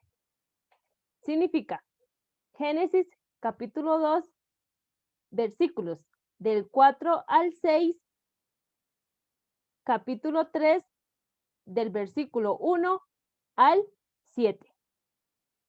¿Okay? Otro ejemplo. Lucas 10, 2, 8, Juan 7, 14. ¿Cómo se lee esto? Evangelio de Lucas, capítulo 10, versículo del 2 al 8, y Evangelio de Juan, capítulo 7, versículo 14. Y acá tenemos unas imágenes que nos van a iluminar un poco eso, ¿verdad? El nombre del libro, el capítulo, el versículo, hasta qué versículo, y después sí me salto, ¿verdad? Ok, la S, que la vamos a encontrar también muchas veces. Añadida a una cifra significa y siguientes, o sea, hasta terminar el capítulo. Ejemplo, Génesis 2, 4S. Significa que hay que leer Génesis capítulo 2 del versículo 4 hasta el último versículo del capítulo 2, ¿verdad? Cuando el versículo es muy grande, se divide en dos partes. Esto comúnmente no lo encontramos, pero sí tenemos citas que son capítulos o citas que son muy largas y pues sí la divide. Entonces, si encontramos una A después del versículo, quiere decir que se cita solo la primera parte del versículo. Y si es una B, se refiere a la segunda parte del versículo. Tenemos el ejemplo de Génesis 2:4, donde dice, esos fueron los orígenes de los cielos y la tierra, cuando fueron creados, el día en que hizo Yahvé Dios la tierra y los cielos. Entonces dice que puede dividirse en dos partes, ¿verdad? Génesis 2:4a. Esos fueron los orígenes de los cielos y la tierra cuando fueron creados. Esa es la parte A. Luego la parte B, Génesis 2:4b. El día en que hizo Yahvé Dios la tierra y los cielos. ¿Ok? Entonces podemos ver estos ejemplos, pues como les digo, no es que nos lo vamos a aprender de memoria y de un solo, ¿verdad? Sino que lo vamos a ir viendo en la práctica, en el caminar. Y ahora vamos a hacer una pequeña práctica, ¿verdad? En donde ustedes o el que quiera se puede tirar al agua y puede leer estas citas con la explicación que les acabo de dar, ¿verdad? De cómo se leen, cuáles son los pasos para leer una cita bíblica. Y pues al que o a la que, ¿verdad? Nos lea bien estas citas, es como una rifa, ¿verdad? Tenemos un regalito para ustedes. Este es de parte de una tallerista que, bueno, yo creo que antes de la pandemia nos lo regaló al Centro Bíblico. Es se me fue el nombre, Gis. Bendición de la puerta, nos lo regaló Helen.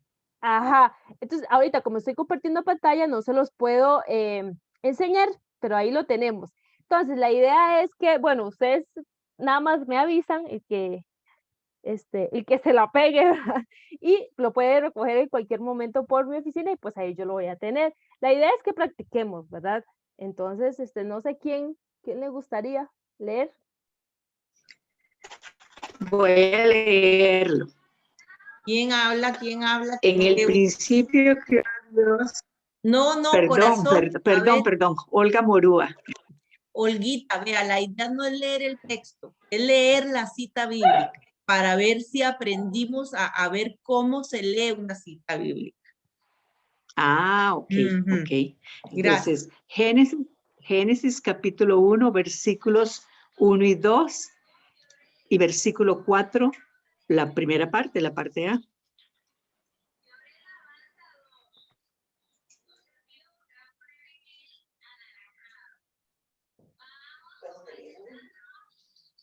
¿Y el otro? Ah, bueno, creí que era solo la primera cita que leía yo y alguien más leía las No, otras. solo No, la tres. idea Ajá. es que el que pueda leer esas citas bíblicas bien, se gana el premiecito. Ah, ok. Son todas. Éxodos, ok. Éxodos capítulo 20, del versículo 1 al 17. Capítulo 24, del versículos 1 y 12 hasta el 15. Capítulo 32, versículos del 1 al 6 y versículo 8 y 11 hasta el 14. Deuteronomio, capítulo 5, versículos del 6 al 21, capítulo 8, versículos del 1 al 3 y el 7 y siguientes. Muy bien. Y siguientes es hasta el final del capítulo. Eso, Olguita, te ganaste el premio. Gracias. Muy bien. Ay, qué bueno, excelente, porque no es fácil, no es Ajá, fácil. otras ¿verdad? ahí levantaron la mano. Yo no sé si querían intentarlo también. No, yo quiero más bien una duda, porque yo siempre me enredo. Giselle un día me Ajá. ayudó, pero Está bien, doña Miriam.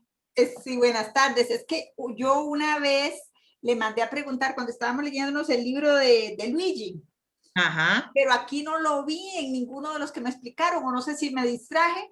Es que hay momentos también en que nos ponían y más bien nos pasábamos de capítulo y yo me enredaba y yo pensaba que estábamos solo viendo versículos, pero no me acuerdo cuál era, que uno puede decir, por ejemplo, Mateo capítulo 4, versículo 5, estoy inventando, y llega hasta el capítulo 8, versículo 15, yo no sé si lo tiene, ¿ese cuál era? Que ese a mí Cuando siempre se me lee, enreda. cuando se lee, es que hay que tener cuidado, ¿verdad? Cuando se lee, cuando es capítulo y cuando es versículo. Eso es lo que tiende a enredar a la gente, ¿verdad? Sí, eso me Entonces, yo enredo, creo que siempre Marjorie me sí enredo. leyó. Es esta. Ah, Ahí está ¿cómo se llama? El ejemplo. Léelo, Marjorie. es este. Es Evangelio de Mateo, capítulo 6, del versículo 7 hasta el capítulo 7 de ese mismo libro, ¿verdad? Versículo 5. Versículo 5. Es por el guioncito, entonces. Ajá, El exacto. guión, no, el guión siempre nos va a decir que es hasta. El guión significa Exacto. hasta. Ok, está Entonces, bien. vean, ahí vamos a centrarnos en ese ejemplo. Vea que hasta Marjorie a la hora de leerlo se enredó. No es fácil. O sea, uno tiene que tener, como tenerlo muy claro. Estamos hablando en Mateo capítulo 6, ¿verdad? Ese es el capítulo. Ya Marjorie nos explicó que el primer número es el capítulo. El segundo es el versículo, que es el 7. Entonces, no puede ser que siga un versículo 7 porque ya está incluido. Entonces, tiene que ser hasta el capítulo 7, versículo 5. ¿Me explico? Ajá. Sí, muchas gracias. No, con mucho gusto. Además, como dijo Marjorie, la idea no es que nos estresemos y que cómo vamos a hacer, Dios mío. En esto todo es práctica. O sea, si no practicamos, si no cogemos la Biblia y practicamos, bueno, iba a decir el folleto, porque antes teníamos folletito. Pero si ustedes no ven la presentación, en este caso ahora, ¿verdad? La presentación nos va a servir para poder poner en práctica lo que estamos viendo hoy. Y no solo lo de las citas bíblicas, todo lo que vimos durante el día de hoy, que era mucho.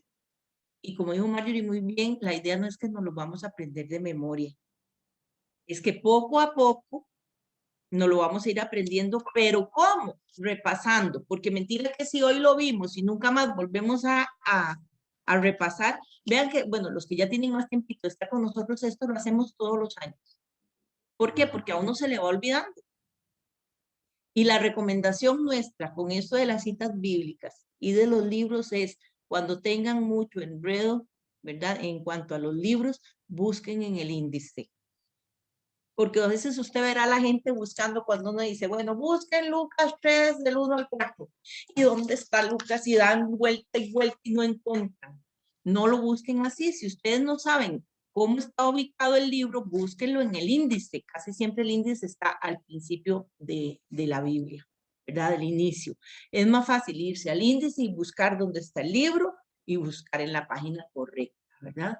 Entonces, no es fácil. Lo que vimos hoy es mucha teoría, pero hay que hacerlo. Necesitamos saber de esto para poder entender después, cuando ya entremos en los textos bíblicos, para entender el por qué. Lo que siempre les repetimos, ¿verdad? El texto tiene un contexto. Ya lo vimos.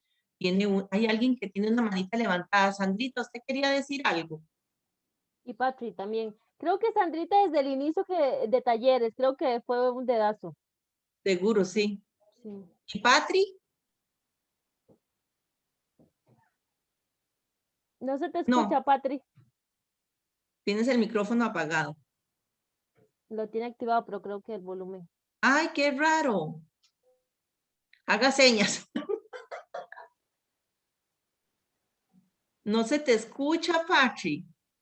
Escribilo en el chat.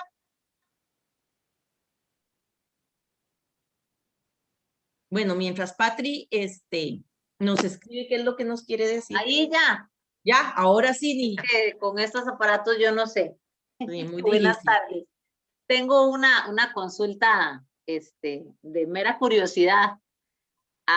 En el centro bíblico, de hecho, aprendí a escribir correctamente las citas, porque anteriormente las escribía así, digamos.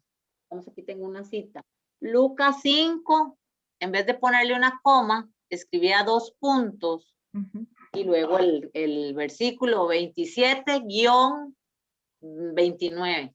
Pero entonces, bueno, además de que lo aprendí con ustedes, en algún momento vi un artículo en una página católica y una de las personas hacía el comentario de que las citas escritas así estaban escritas de manera, como decir, evangélica, por decirlo de alguna manera, o sea, que así las escriben los hermanos protestantes. Quería saber si ustedes saben por qué esa diferencia en la forma de la escritura, ¿verdad? Porque en realidad yo leí el artículo y las leí igual y las busqué sin fijarme en eso, sino que cuando leí los comentarios sí me llamó la atención que dijo, ¿y por qué las citas bíblicas están escritas de manera no católica, verdad? Pues no recuerdo ahorita la palabra que la persona utilizó, pero era para saber si ustedes conocen por qué esa diferencia. Gracias. Gracias, Patri. Bueno, en realidad sí se utiliza también los 2 puntos, pero ¿por qué lo utilizan, digamos, más los hermanos de otras denominaciones? No lo sé, porque también lo he visto utilizándolo a gente católica. Entonces, no sé, la verdad, sinceramente, te voy a buscar, a ver, pero yo siento que es utilizado. Ajá, ¿Sí? no necesariamente es utilizado por los protestantes. Exactamente. Sí, se puede utilizar, es una separación también. Nos lo explicó el padre, no me acuerdo cuál padre, pero en uno de estos cursos de Ibicla, ¿verdad? Que el padre Guti, creo, que lo utilizó en su presentación. Entonces, alguien dijo esto, ¿verdad? Como, ¿por qué utiliza 2 puntos si solo lo utilizan los protestantes? Entonces, se le explicó, ¿verdad? Que este numeral, bueno, o esta separación también se utiliza no solo, digamos, pues es muy distinguida por los protestantes, sino que también se utiliza en el mundo católico y más que todo, digamos, en Europa dicen que esa es la manera de separación de ellos, ¿verdad? Y no necesariamente son protestantes, son católicos. Exacto, también. exacto, sí, se utiliza igual. Más bien, bueno, qué dicha que nos quedó, porque no creíamos que nos iba a quedar tiempo. Bendito sea Dios, yo creo que esta media horita la podemos aprovechar. Doña Marta tiene la mano levantada. Dale, sí, Pati. pero dame un chancecito solo para decir que este momentito lo podríamos utilizar para poder conversar entre nosotros. O sea, gracias a Dios, ¿verdad? Y solo quería comentar algo que puso ahí el padre Mateo en el chat, que me pareció muy atinado con esto de la visita del Papa Francisco, ¿verdad? A Rusia, donde dice que es la patria de Abraham, el inspirador de los judíos, cristianos y musulmanes. Recemos por el éxito de este viaje, ¿verdad? Entonces, qué bonito ver a este Papa que ha sido tan ecuménico, que siempre anda buscando la unión de los cristianos y cristianas. ¿De Gis, quién iba, perdón, a hablar? perdón, Gis, espérate, antes de darle la palabra a doña Marta y Pati también, es que Olguita acaba de mencionarme algo que sería bueno y que lo acabas de decir vos para unirlo, de lo que es el ecumenismo. Que aclarar, digamos, si tal vez alguien no sabe, entonces, ¿qué es el ecumenismo?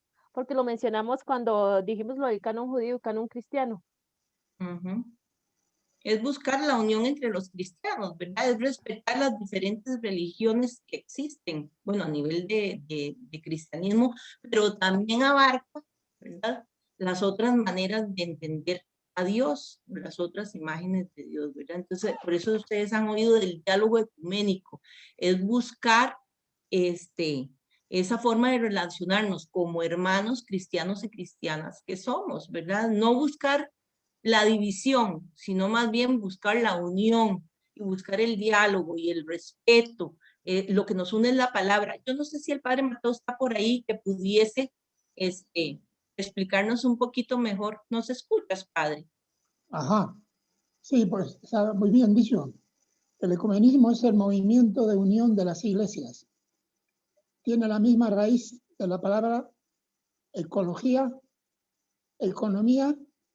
La economía es la administración de la casa, la ecología es la administración del planeta y el ecumenismo es la administración, la unidad de las diferentes iglesias. Pero luego está el macroecumenismo, que es el que está realizando el Papa Francisco en este viaje a Turquía, donde está la patria originaria de Abraham. Y Abraham es como el fundador del cristianismo en algún sentido, inspirador como de los judíos, por supuesto, y también de los musulmanes. Por tanto, es muy estratégica la visita, porque va a un lugar simbólico que ya nos une de alguna manera a todas las tres grandes religiones, diríamos, de Occidente o monoteístas. Así que acompañamos al Papa con el rezo, con la oración. Alguien nos invitó ahí a rezar de algo.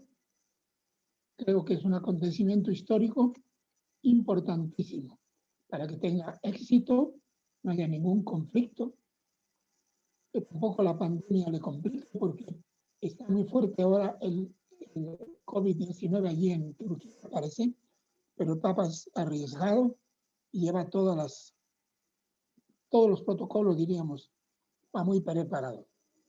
Así que nos unimos en una gran comunión con el Papa Francisco. Muy bien, padre, muchas gracias. Rafita también nos pone ahí en el chat, ¿verdad? Que la visita es a Ur. Claro, Ur de los Caldeos, de donde venía Abraham. Entonces, qué significativo, ¿verdad? Qué belleza.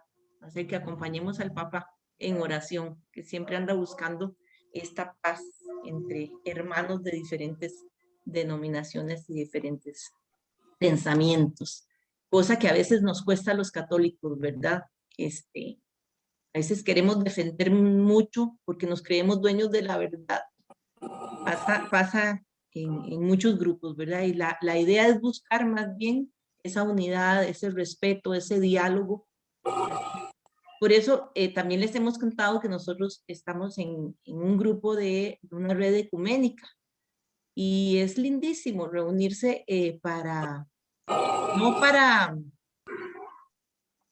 buscar puntos de desencuentro, ¿verdad? Sino más bien puntos de encuentro, y lo que nos une es la palabra y lo que nos une es Dios, ese Dios que nos quiere y nos ama a todos y a todas por igual, que no hace diferencias.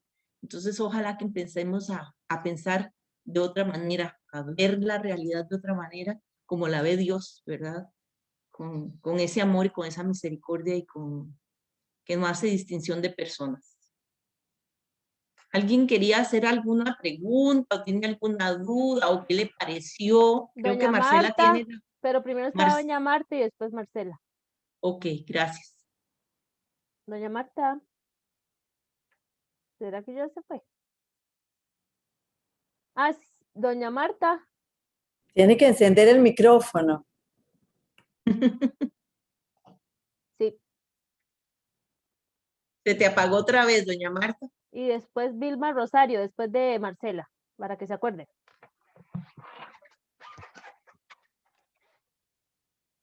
No puedes encender el micrófono. Bueno, entonces sigamos con Marce y vos seguí intentando, doña Marta, a ver si acaso. Marce.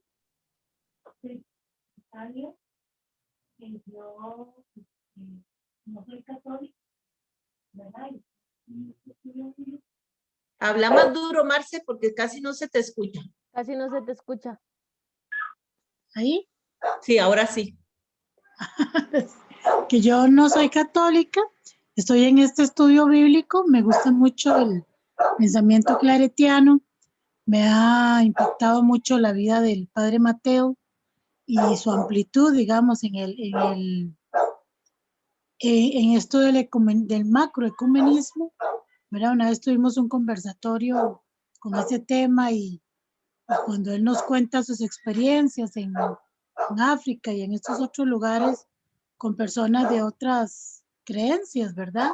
Y la riqueza y cómo él expresa que uno lo que debe estar es ahí apoyando y siendo un instrumento, ¿verdad? De paz y de solidaridad para con pueblos, para con las personas, y que eso es el amor de Dios, ¿verdad? Entonces, eso a mí me ha impactado mucho y me incentiva a estar en este estudio bíblico. Ay, tan bella, Marce. Muchísimas gracias, más bien, una voz por acompañarnos.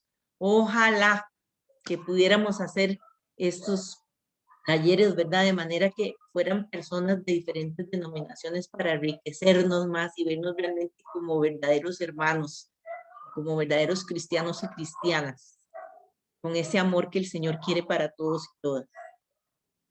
Doña Marta, ¿no pudiste?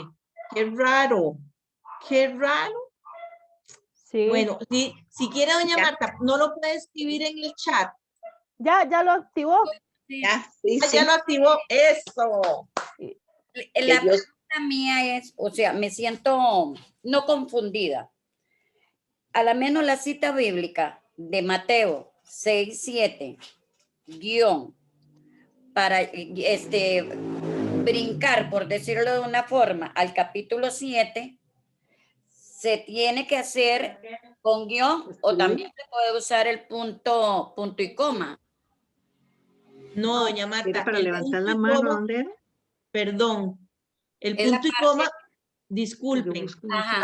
Apaguen sus microfonitos, porfa. Solo el de doña Marta puede estar encendido porque si no interrumpimos. El punto y coma es para dividir capítulos. Ajá. La coma es para dividir capítulos de versículos y el guión significa hasta. No, entonces no lo pregunté bien. En el capítulo de Mateo, en el Evangelio Mateo 6:7, o sea, capítulo 6, versículo 7, ahí voy bien. Hay un guión para dividir o para brincar al capítulo 7 al 5. O eso me da una guía, o sea, el guión me da una guía que yo comienzo en el capítulo 7, en el versículo, en el capítulo 6, al versículo 7, y de ahí en adelante yo continúo leyendo hasta el versículo 5 del capítulo 7. Exactamente, así es. Por eso el guión significa hasta. Entonces Hasta, usted sí. leería Mateo del capítulo 6 hasta, del versículo 7 hasta el capítulo 7, 5, o sea, seguido. Por eso el guión significa hasta. Sí, esa parte sí la entendía yo de que es hasta, pero me quedé como que me confundí en un momento con esas dos. Entonces, esa es la misma duda que tuvo doña Miriam con el libro de Luigi. No es que ahí no me están diciendo dejo de leer nada más el versículo 7. Lo dejo y comienzo con el capítulo 7. Nada que ver, es continuo entonces. Es continuo. Usted, bueno, sí, nada más por el, la tiene parte, que guiarse. Otra Marta. cosa que quería decirles, que también yo escuché de lo que decía la hermana anterior, de los capítulos que se ponen 2 puntos. Nosotros ponemos coma y ponemos aparentemente en otros países como Europa, Estados Unidos, todos estos se usan los puntos, pero que América Latina lo que usa es la coma. Entonces, eso lo había escuchado yo, no sé si estará bien o estará mal. Fue lo que Marjorie explicó, ¿verdad? Que hay diferentes costumbres entre los europeos y nosotros, ¿verdad?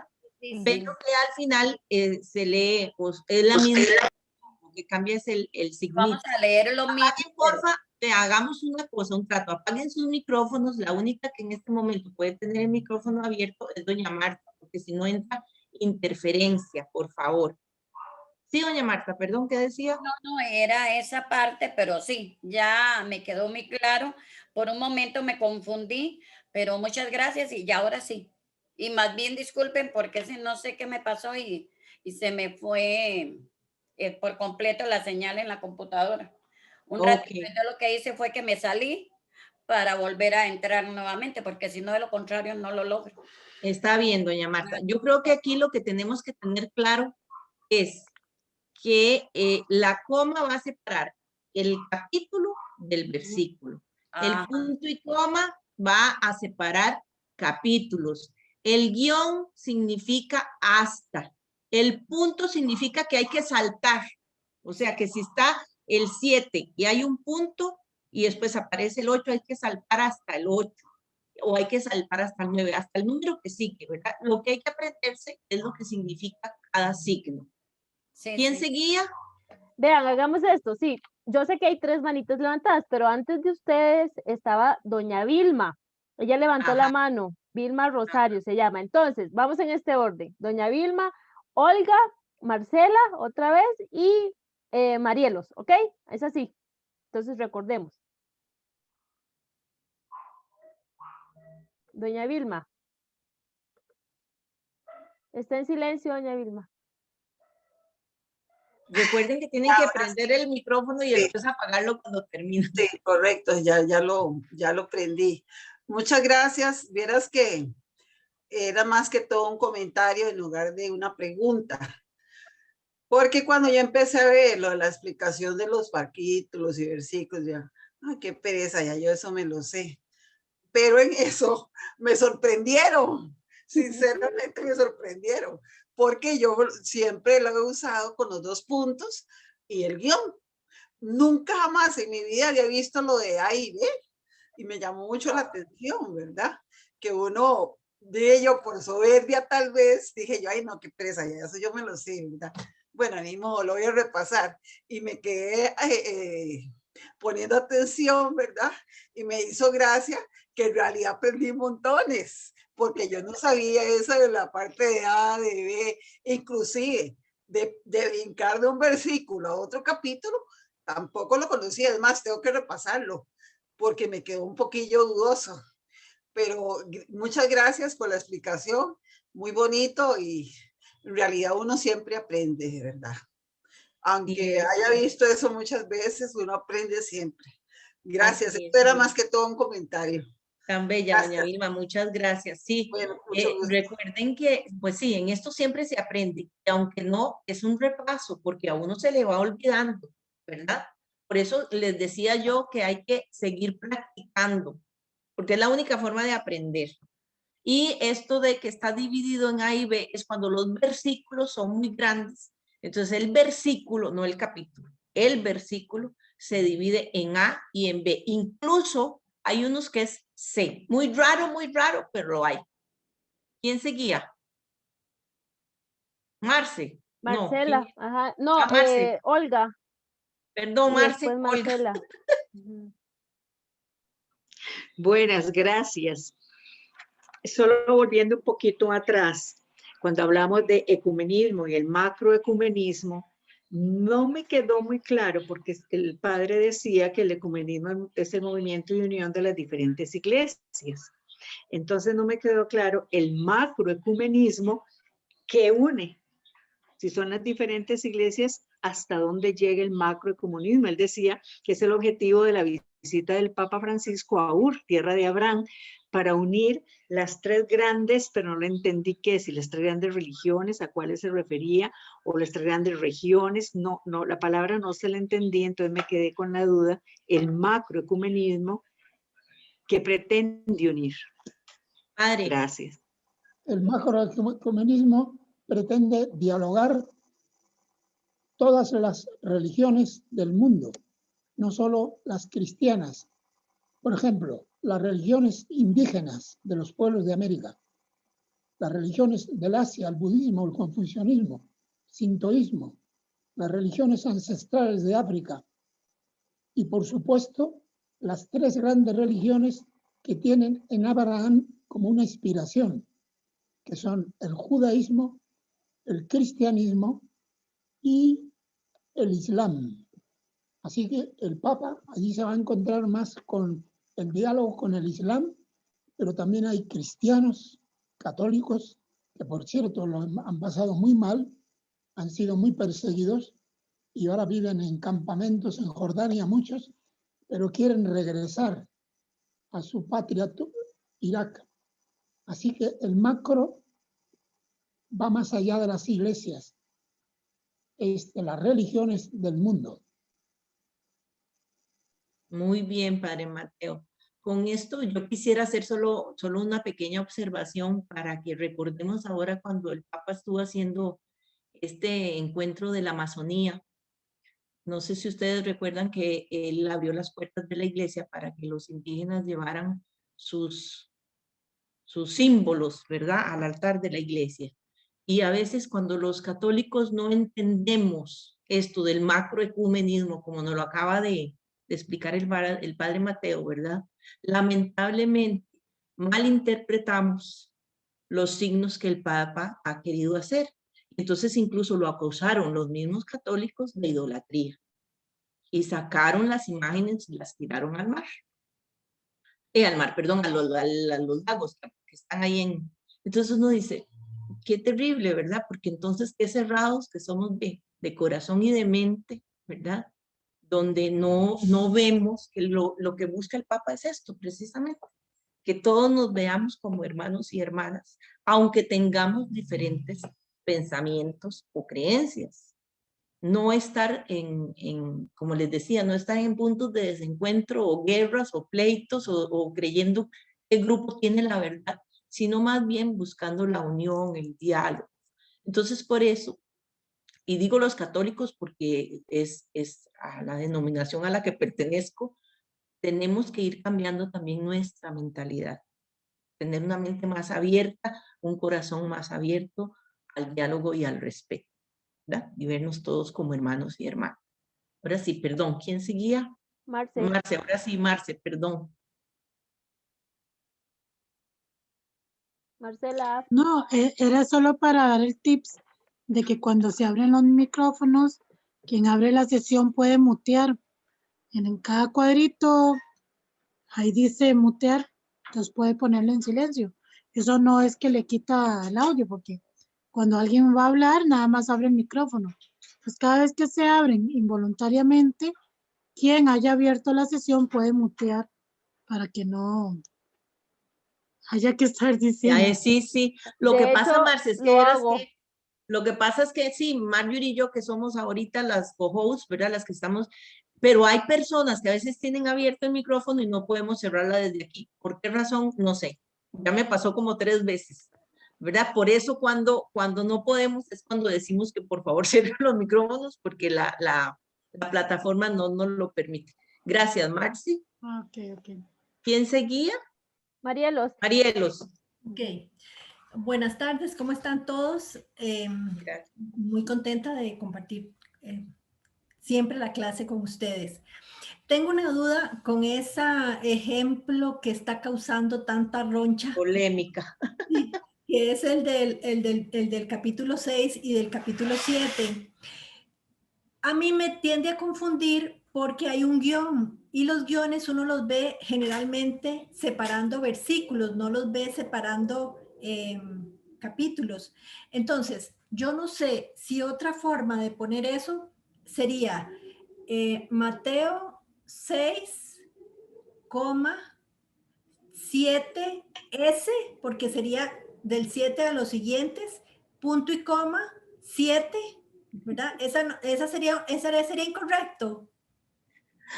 Repetirlo porque no lo, así no, para poder escribirlo. Mateo 6. Gis, es que, perdón, punto y coma separa capítulos completamente, o separa incluso capítulos de otros libros, no necesariamente del libro. Por ejemplo, puede ser que sea Marcos y puede ser que sea Mateo, o incluso Éxodo, o cualquiera. Pero podría separar capítulos dentro del mismo Mateo, digamos. No. Yo creo, no, perdón, que... el punto y coma separa capítulos. Citas bíblicas. Citas bíblicas. Lo otro, perdón, es... de un libro a otro, digamos, de Lucas a Juan. Yo no puedo separar capítulos del mismo Mateo con punto y coma. Sí, también se puede separar, pero son capítulos diferentes. O sea, sí separa capítulos diferentes. Lo que pasa es que yo creo que... Perdón, solo para aclararle, con solo saber que el guión es seguir seguido, hasta el último versículo que indica la cita. Yo pienso que era lo que explicaba Gisela antes también, y lo que nos explicó Marjorie. Sí, digamos que yo lo que pensaba era en otra forma de escribir eso, pero tal vez estoy haciendo bolas de algo que no tiene mayor cosas. Pero digamos, si yo pongo capítulo 6, versículo 7, para que sea y siguientes hasta terminar. Y después empiezo con capítulo 7 otra vez, digamos. No, es que, Marielos, la S es para cuando ya se terminó el capítulo y ya, hasta ahí llegó. No sigue otra cita bíblica. ¿Me explico? Ok. Porque si no te vas a confundir. Eso ya hay como una terminología o unos signos ya especificados. Uno no puede empezar como a cambiar cosas porque eso no está estipulado. El punto y coma se utiliza únicamente para dividir capítulos de libros, de diferentes libros, no del mismo libro.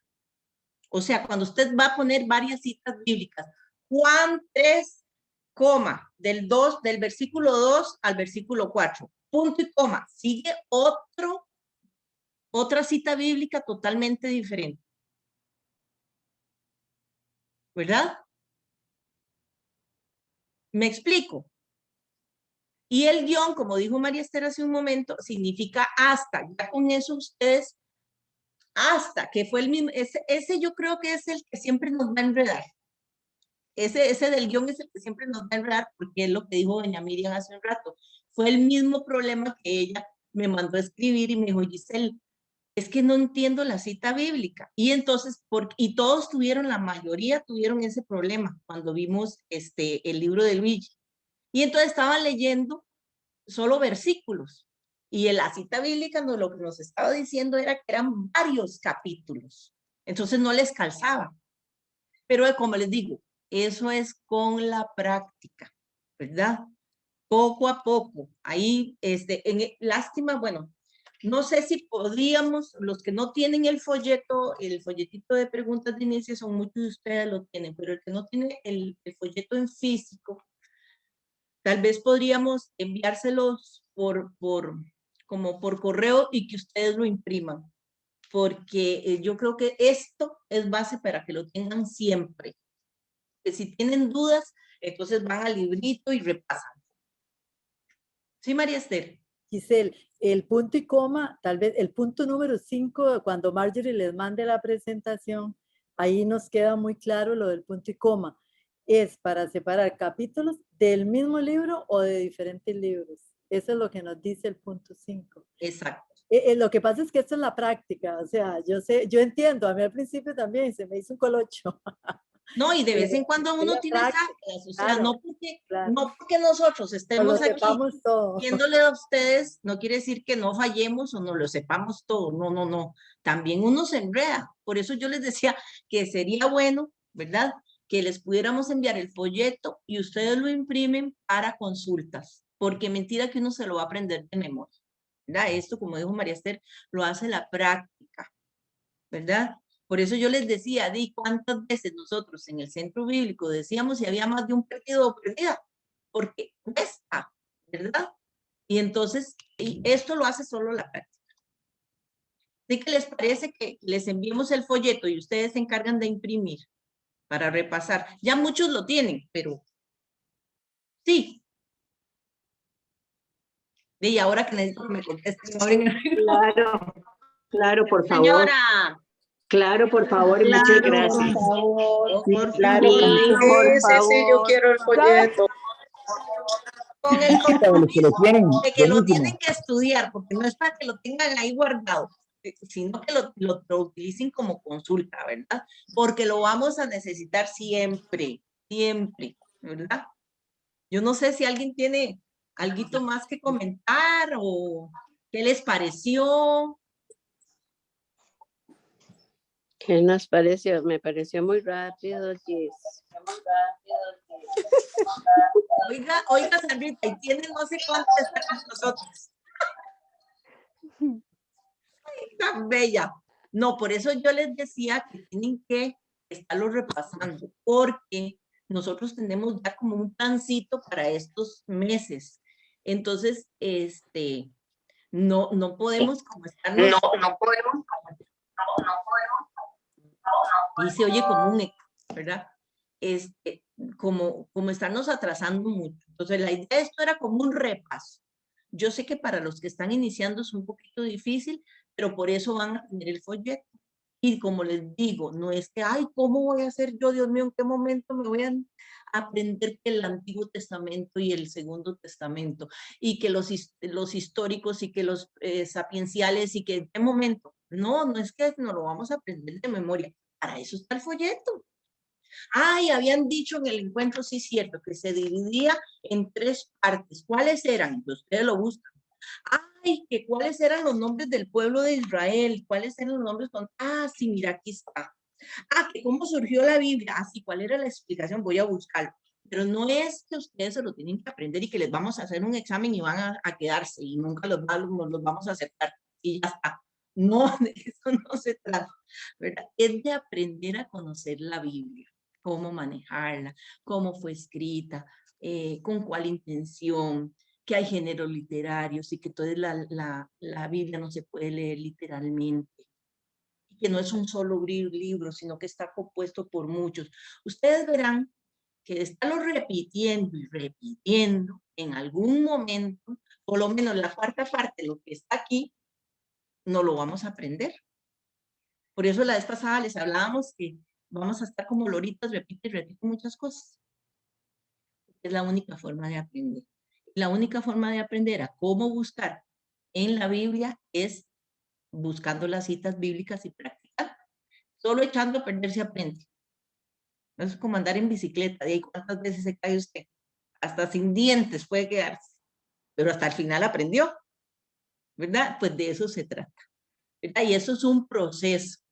Y muchos de ustedes están iniciando, entonces hay que tener paciencia, ¿verdad? A veces nos devolvemos en este proceso, porque es así.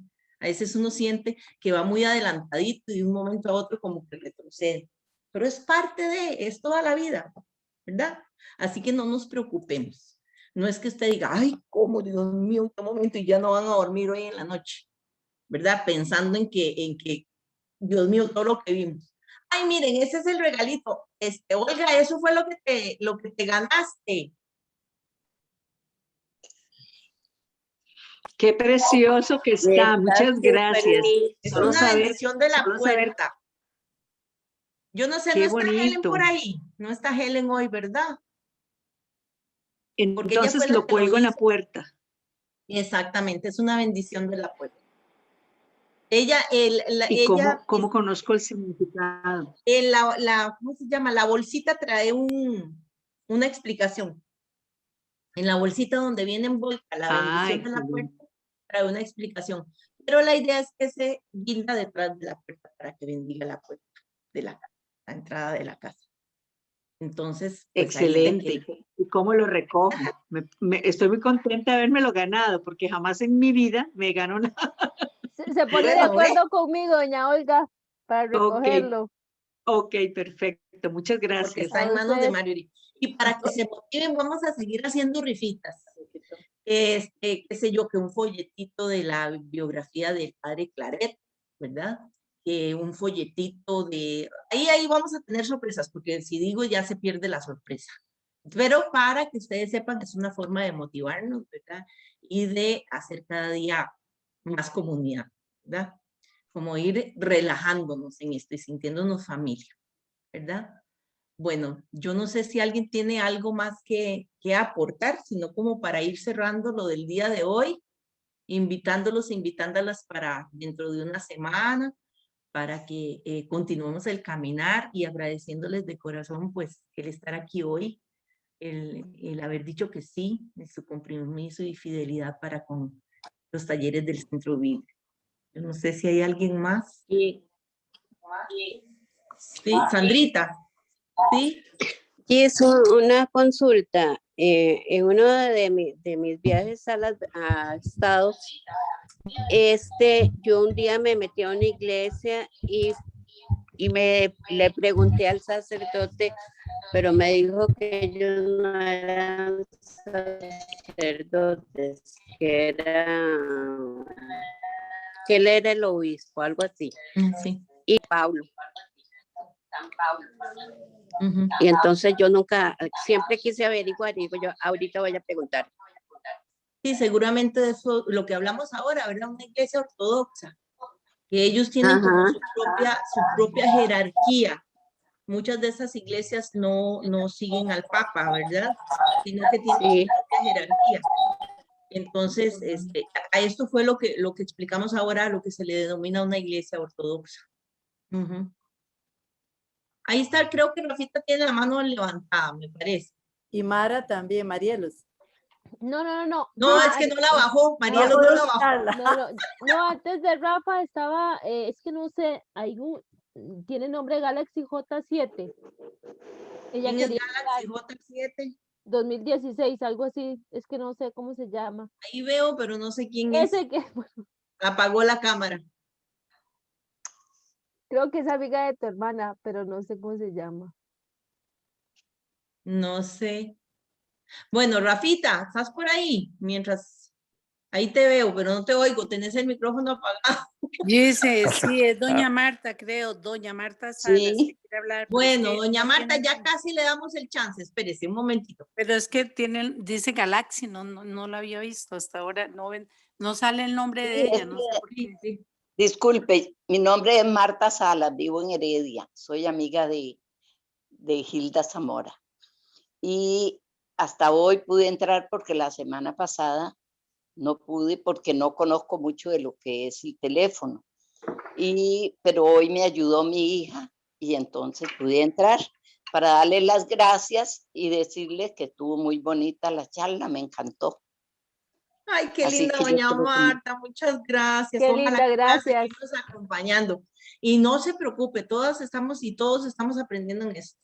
O sea, aquí vamos aprendiendo de todo, hasta de tecnología. Sí. Así es. Rafa. Bienvenida, doña Marta. Bueno, hasta luego. Hola, saludos, un abrazo. No, nada más pienso yo que es que como para hacer resonancia de la visita del Papa a esta tierra tan diferente, ¿verdad? Pienso también como que es una invitación para que cada uno de nosotros pueda acercarse a otras personas que son diferentes, a otras realidades que son diferentes. Es lo que dice el Papa, que él quiere una iglesia en salida, no una iglesia cerrada, metida en sí misma, sino una iglesia, no importa que se ensucie y que se lastime, ¿verdad? Pienso que